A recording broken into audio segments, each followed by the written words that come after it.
Storm Tracker weather with meteorologist Eric Ash. Same thing today as yesterday, just change the date and get yourself a donut. Today for Snake Plain, do expect some afternoon isolated storms, much less likely to have widespread coverage like yesterday. Not widespread, but less than yesterday. The majority of our storms are going to be surrounding the plains, central mountains, northeast portion, probably Idaho Falls a little bit later in the evening, and then towards the north, definitely Island Park, and then down the Wyoming-Idaho border, and perhaps over to the west as close as Malad. Burley and westward looks to be fairly safe. Today for the central mountains, afternoon storms as well. The high temperatures for Snake River Plain, 60s and then low 70s. And for the central mountains, those afternoon storms are looking to begin isolated probably in the noon to 1 p.m. hour and then become much more widespread within a couple hours after that.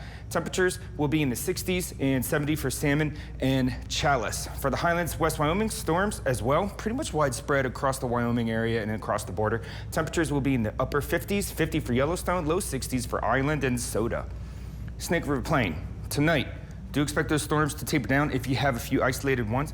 For the central mountains real quick tonight. Now, these storms will begin to taper off. Temperatures for the lows will be the low 50s and the upper 40s, and Stanley will see 40 degrees. Highlands, do expect those storms to taper off, probably up towards Yellowstone. Will be remaining storms in the evening time. Low 40s and 36 for Yellowstone for the low. Tomorrow for the Snake River Plain, do expect those afternoon storms as well. Today and tomorrow looks to have the most rainfall. Half an inch is possible. Low 70s and upper 60s. And tomorrow for the Central Mountains, do expect those afternoon storms. Widespread, 60s and 70 degrees. Tomorrow for the Highlands, same thing, storms, 60s and 55 for Yellowstone.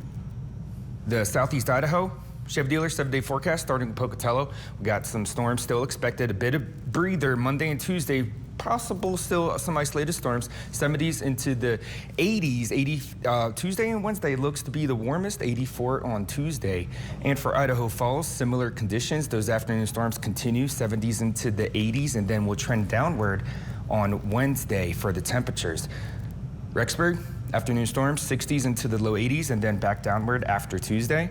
Central Mountains, same thing. And for the Teton area, storms, more widespread. The high pressure is pretty much over the Four Corners area over towards Texas and moving up north a bit. It's not just that circle right there. We have low pressure to the east. It's gonna slight move east and then move west towards us over the weekend, and then this low pressure over California is coming towards us as well.